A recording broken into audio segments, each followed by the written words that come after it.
Hello kids, good morning. Welcome back to Wonder Kids Academy. Today we are going to start new chapter. The chapter number 6. Chapter name is Natural Phenomena. Okay, GK subject. Now see. Chapter name is Natural Phenomena. अब देखो natural phenomena means क्या होता है?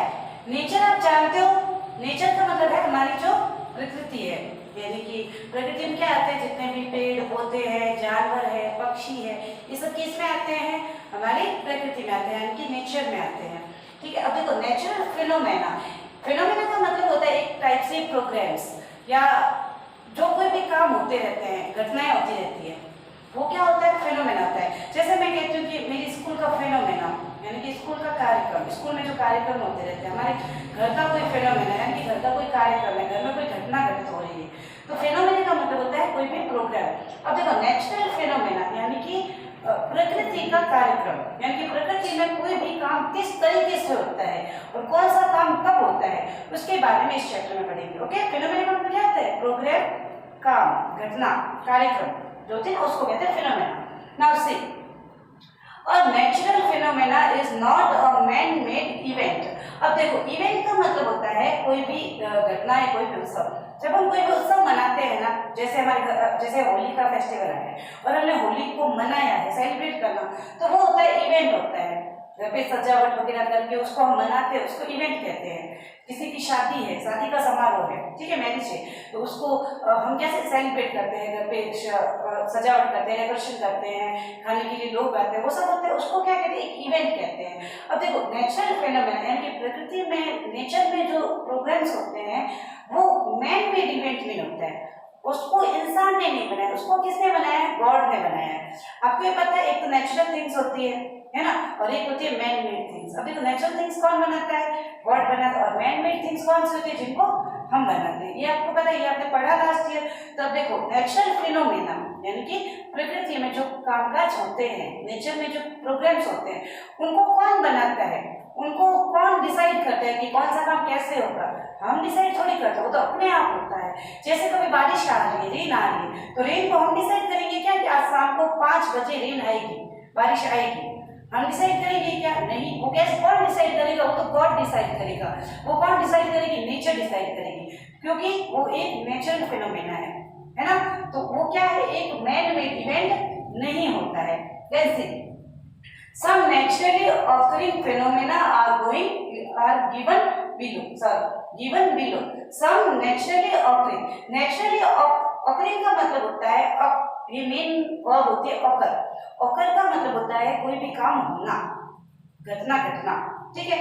Naturally occurring यानी कि प्रकृति में होने वाली, नेचर में अपने आप होने वाले कुछ फिनोमेना यानी कि कार्यक्रम, प्रोग्राम्स आर गिवन बिलो, यानी कि प्रकृति में होने वाले कुछ कार्यक्रम, कुछ फिनोमेना नीचे दिए हुए हैं इसमें। जैसे कि स्नो क्या होती है, बर्फ होती है। थंडर किसको कहते हैं, बिजली कड़कती है ना, बिजली की कड़कने की आवाज, उसको कहते हैं थंडर। देन हेल बताती हूँ आपको, हेल का मतलब होता है बर्फ का तूफान, स्टॉर्म कहते हैं किसको, तूफान को, धूल भरा तूफान होगा उसको क्या कहते हैं, विंडी स्टॉर्म, है ना। और हेल स्टॉर्म मींस बर्फ का तूफान, गड़े पड़ते हैं ना उसको। रेनबो मींस इंद्रधनुष को कहते हैं। फॉग मींस कोहरा एंड ड्यू मींस होता है ओस पड़ते हैं उसको। तो ये सभी क्या है, नेचुरल फिनोमेना है। तो इनकी डिटेल या इनके बारे में हमें किसमें बताएगा, नीचे इस चैप्टर में दिखाएगा। Okay, read about them and right their names with the help of clue box. अभी क्लू बॉक्स दिया हुआ है आपको, क्लू बॉक्स में क्या है, इनके नेचुरल फिनोमेना के नाम दिए हुए और इन्हीं नेचुरल फिनोमेना की डिटेल दी हुई है। अब उस डिटेल को देख करके आपको उसके नीचे जो खाली जगह दी हुई है उसमें आपको फिल करना है कि कौन सा नेचुरल फिनोमेना कौन सी डिटेल के लिए प्रॉपर रहेगा, किसके लिए वो सही है। Okay, now see this one. Number 1, on a chilly day a white cloud forms near earth surface। अब देखो on a chilly day, एक chilly day, chill का मतलब होता है एकदम ठंडा दिन। दिन आप जानते हो, जब एक बिल्कुल ठंडा दिन होता है, यानी कि सर्दियों का दिन होता है ना, बहुत ठंडा दिन होता है, तब क्या होता है, a white cloud forms near earth surface। white cloud का मतलब आप जानते हो बादल होता है ना, और व्हाइट क्लाउड यानी सफेद बादल फॉर्म का मतलब होता है बनना, आकार लेना, आकार ग्रहण करना, ठीक है। क्लाउड फॉर्म्स नियर, नियर का मतलब है पास में, अर्थ सरफेस। अब देखो अर्थ आपको पता है अर्थ क्या है, शेप में राउंड है, अर्थ सरफेस यानी कि अर्थ के ऊपर वाली जो सतह है यानी कि उसका ऊपर वाला जो क्रॉस होता है उसके पास में, ठीक है, क्या बनता है, और व्हाइट क्लाउड यानी कि सफेद बादल बनता है। उस बादल को हम क्या कहते हैं, फॉग। फॉग मींस होता है कोहरा। आपको पता है जब कभी ना बहुत ज्यादा ठंड होती है, विंटर सीजन चल रहा होता है, इनकी सर्दियों का मौसम चल रहा होता है, तब किसी दिन ऐसा होता है जब बहुत ज्यादा ठंड होती है तो सुबह सुबह या दिन भर कभी कभी ऐसा रहता है कि मतलब व्हाइट व्हाइट दिखता है हमें, है ना, धुएं जैसा व्हाइट व्हाइट रहता है। तो वो जो व्हाइट व्हाइट होता है उसको क्या कहते हैं, फॉग कहते हैं। ये देखो ये इसमें जो व्हाइट व्हाइट दिख रहा है ना ये सब क्या है, ये है फॉग। ओके, चिल्ली डे पे होता है, चिल्ली डे मींस एकदम ठंडे दिन पे, विंटर सीजन में होता है।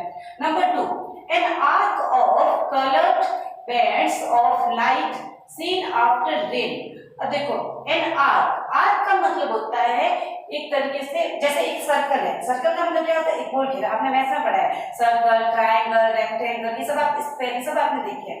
सर्कल क्या होता है, एक गोल शेप होती है, ठीक है। तो सर्कल का हमने हाफ कर दिया, ठीक है, या तो हाफ पार्ट कर दिया या उसका हाफ से कम कर दिया, तो ऐसे थोड़ा गोल बना हुआ और फिर ऐसे तो थोड़ा सा गोला बना हुआ है ना ऐसे, N arc of coloured bands. अब देखो कलर्ड बैंड्स, बैंड का मतलब क्या होता है, रबर बैंड होता है जैसे, है ना, तो जैसे कोई धागा है वो बैंड है, ठीक है। बैंड ऑफ लाइट, जैसे लाइट के ना बैंड्स है, 7 बैंड्स, ठीक है। जैसे लाइट आ रही है, ओके, अलग अलग कलर की लाइट है, रेड, ब्लू, ग्रीन, ऐसे अलग अलग कलर की लाइट है, और उस लाइट का एक सभी लाइट को मतलब 7 लाइट्स को मिला के एक पूरा बैंड बन गया, ठीक है। और बैंड किस शेप में है, आर्क शेप में, ऐसे, ठीक है।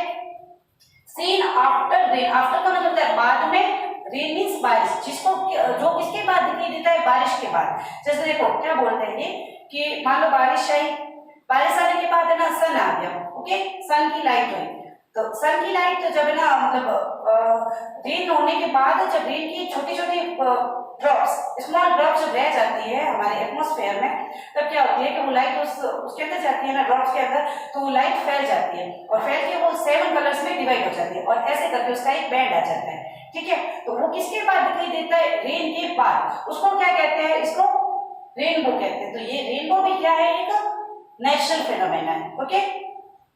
Number 3, small drops of water on leaves and flowers on cool mornings.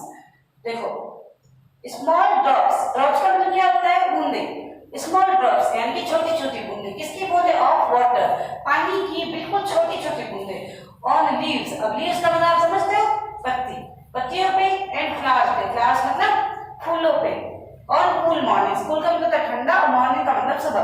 जब कभी ठंडी ठंडी सुबह होती है ना, जरूरी नहीं है कि वो विंटर सीजन ही हो, तो मतलब सर्दी का सीजन हो जरूरी नहीं है, गर्मियों में भी ऐसा होता है, कभी कभी ठंडी सुबह होती है, सुबह जब ठंड लगती है ना तब क्या रहता है कि है ना लीव्स पे और फ्लावर्स पे स्मॉल स्मॉल ड्रॉप्स आती है, जैसे इसमें आया हुआ देखो इस पिक्चर में, है ना, देखो स्मॉल स्मॉल ड्रॉप्स है, किसकी ड्रॉप्स है, ये वाटर की है। तो ये स्मॉल ड्रॉप्स को हम क्या कहते हैं, due, DEW, due, small drops को क्या कहते हैं, ड्यू। इसका मतलब होता है ओस, जिसको हम कहते हैं ना रात में ओस पड़ती है, तो ये होता है ड्यू, उसको ड्यू कहते हैं, okay. Number 4, light ice flakes fall from the sky on high mountain areas. अब देखो लाइट का मतलब एक तो हम समझते हैं लाइट, रोशनी, यहाँ पे लाइट का मतलब है हल्के, एकदम हल्के। आइस फ्लेक्स, आइस का मतलब क्या होता है, बर्फ, और फ्लेक्स का मतलब होता है टुकड़े, छोटे छोटे, बिल्कुल छोटे छोटे बर्फ के टुकड़े। फॉल मतलब गिरना, आना, फ्रॉम द स्काई, स्काई का मतलब आसमान, आसमान से छोटे छोटे बर्फ के टुकड़े गिरते हैं। कब, कहाँ गिरते हैं, on high mountain areas. High का मतलब ऊंचे ऊंचे, और माउंटेन का मतलब आप जानते हो पहाड़, और एरिया का मतलब जगह, यानी कि ऊंचे ऊंचे पहाड़ होते हैं ना, पहाड़ वाली जगह होती है, ऊंची ऊंची पहाड़ वाली जगह जहाँ पे घर वगैरह बने होते हैं, ऊंचे ऊंचे पहाड़ होते हैं या ऊंचे ऊंचे पहाड़ खुद ही होते हैं, उनके ऊपर ना वहां पे ना ये मतलब बिल्कुल छोटे छोटे आइस फ्लेक्स यानी कि बर्फ के टुकड़े गिरते हैं। उन टुकड़ों को क्या कहते हैं, उन आइस फ्लेक्स को हम क्या कहते हैं, लाइट आइस फ्लेक्स, यानी कि हल्के हल्के बर्फ के टुकड़ों को क्या कहते हैं, स्नो कहते हैं। क्या कहते हैं, स्नो। स्नो मींस भी बर्फ ही होता है, लेकिन वो हमारे घर पे जो बर्फ होती है उससे अलग होती है। कैसे अलग होती है? स्नो उसको कहते हैं जो बिल्कुल हल्की होती है, बिल्कुल हल्की, वेट कुछ नहीं होता है उसका, इसलिए उसको क्या कहते हैं? Light ice flix. Okay, now number 5, a loud rumbling sound heard after the flash of light in the sky। अब देखो, a loud, loud का मतलब होता है जोर से, loud का मतलब क्या होता है? बहुत जोर से। लाउड रंबलिंग साउंड, और रंबलिंग का मतलब होता है गड़गड़ाते हुए, एकदम गरजते हुए। साउंड, साउंड का मतलब आवाज, ध्वनि। हर्ड, हर्ड का मतलब सुनी जाती है। आफ्टर का मतलब बाद में। Flash of light in the sky, आसमान में ना जब कभी बारिश होने वाली उससे पहले या फिर बारिश के दौरान क्या होता है कि फ्लैश ऑफ लाइट, एक लाइट यानी कि बिजली का फ्लैश होता है, यानी बिजली चमकती है। बिजली चमकने के बाद में एक जोर से जो गरजती हुई आवाज सुनाई देती है, उसको क्या कहते हैं? देखो, बारिश होने वाली होती है, यानी रेन आने वाली होती है या रेन चल रही होती है, उस समय आसमान में बहुत बार ऐसा होता है, स्काई में ऐसा होता है कि लाइट मीन्स बिजली चमकती है, जोर से चमकती है, और उसके चमकने के जस्ट बाद 1-2 सेकंड बाद में जो जोर से आवाज सुनाई देती है, loud rambling loud rambling sound, जोर से गरजने की आवाज जो सुनाई देती है, उसको क्या कहते हैं? ये है ना, ये देखिए दिख रही है ना बिजली गरज रही है, तो इसको क्या कहते हैं? थंडर। ओके, बिजली के कड़कड़ाने की आवाज, उनको क्या कहते हैं? हम थंडर कहते हैं। Number 6, small pieces of ice falling on earth with rain.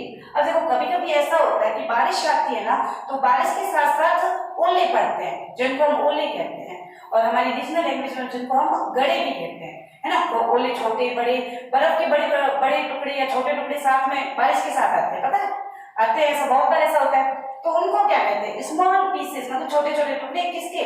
Ice के, बर्फ के।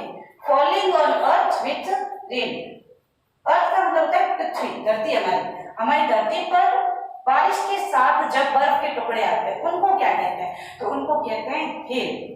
मैंने बताया था ना, जस्ट हेल स्टॉर्म कहते हैं, यानी कि ओलों का तूफान, ओले पड़ते, तो ओलों को क्या कहते हैं? हेल। ये है देखो। अब देखो, ये हेल में और स्नो में क्या डिफरेंस है? स्नो वो होती है जो मतलब बिना बारिश के आती है, स्नो जो होती है वो हाई माउंटेन एरियाज पे, यानी कि पहाड़ों वाली जगह होती है, वहीं पर आती है। लेकिन हेल जो होती है वो कहीं पर भी आ सकती है, वो यहाँ पे भी आ सकती है, हमारे राजस्थान में भी, फलोदी में भी आते हैं, ठीक है। ये हमने बहुत बार देखा है। Now see, it's time for your homework. Your homework is this, you just have to read this chapter, okay, understand this chapter, and then fill in the blanks with the help of this clue box and with the help of this video. If you didn't get anything of this, then please tell me, okay. Bye for now, till next video.